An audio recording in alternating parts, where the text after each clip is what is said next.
You have some good questions at the tables? What was the question at the table? Any questions at the tables? Our question was, how far did your food travel to your plate? That was interesting. I saw another one about how do you farm in a drought? That's pretty interesting.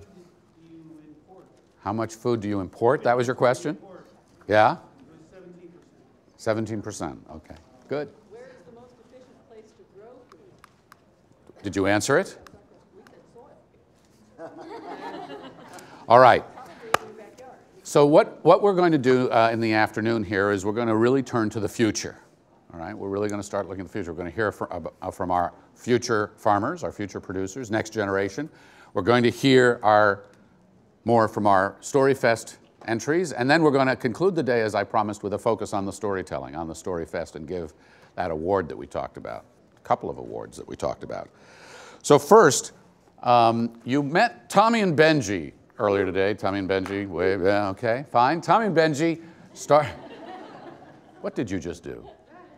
Oh, nice, okay. So I met these guys when I went up to where they were in school in Middlebury, up in Vermont, to do a little screening. And I saw this guy Benji on camera, and I said, you know, you have a little bit of personality. That's not bad. Maybe you can actually harness that for some good in the world. And I said, what are you doing? And he said, I'm graduating in 10 days. And I said, oh, you're graduating in 10 days? And we started chatting, and I learned what his interests were, and I thought, well, what if we teamed, you know, and he told me he was going to be driving across the country. I said, well, would you shoot some stories as you go? And he said, yeah, and he says, I got a friend, and he'd like to come with me, and he wants to be a filmmaker. And I said, you're kidding. Is this perfect or what? So we actually engaged the two of these guys. You were on the road for how long? For like 2 months, a little over. On the road for 2 months. As you heard earlier, living in the back of the van. Sleeping wasn't great. How was food? Also not great. Okay, but you had enough to eat, so you made it this far, but you appreciated lunch today. Yeah. They shot a bunch of pieces as they went. They did some photo essays as they went. They did some blogging as they went. I'm going to show you a clip from one of the pieces that they did. We've talked a lot about vertical farming. We heard that come up over lunch with Chris. And hydroponics and other things. Well, this is a piece they shot on aquaponics, correct? Yeah. Where was it? In Chicago. Chicago? Part of the city. In the middle of the city. Well, actually, it was in the middle of the city, but they just relocated to the edge of the city. Okay. In the city. But certainly in an urban environment. So without further ado, let us roll the video and see what Tommy and Benji produced.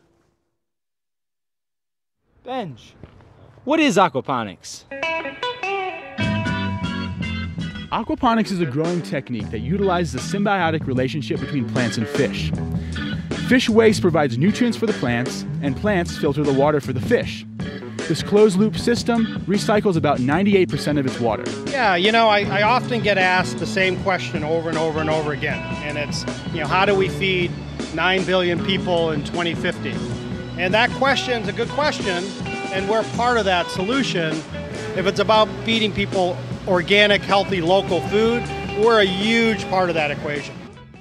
So feeding people local food, now this is a clip of the piece, right? But I have a very harsh critic in the room. You ready? Are you thick-skinned? Oh, very. Okay, so Nina Seavey is the director of the documentary center here. And I imported her just for this moment. Be gentle, Nina. I have to say, I'm not that hard-hearted. My reputation precedes me. It's a clip, so it's a little hard to take it out of context. But here's I love the visuals. I love the energy. Too many words. I feel like I can't absorb. So you'd like to hear some of that sound coming up? Yeah, I feel like should I? Oh, I said that I loved the energy. I loved the editing. I loved the way it was shot. I felt like it was very dynamic. It felt like it had great, sort of, just a great style. I felt like I couldn't grasp all the words. There were too many words. Was it too fast? It was, I think fewer words, you could have kept up the pace. It just, the words made it feel faster. How about that bicycle built for two? Meaning, oh, you mean? At the top? At the top, cute. I think I don't know if you've been called cute before, but it just happened. Nina, thanks. So what was great about their trek, and what we hope to do more of, and we hope some of you guys will sign up and become part of this, is to tell these stories as you go. So for those of you who are students who haven't done this sort of thing in the past, if you're going to study abroad, if you're going to do an internship, if you're doing a work, if you're engaging some of these things, learning about some of these things, and we can talk to you some more about this. find ways to tell these stories, because these are the ways you share information and inspiration, and as you've seen here today, some suggestions about collaboration. I'm going to shout out my friend Tom Batag in a little bit. Tom Batag knows a lot about this. He was, for years, Ted Koppel's producer on Nightline and has done documentaries at Discovery and all sorts of other places. And I'm going to come back to Tom in a bit, and we'll see this. But right now...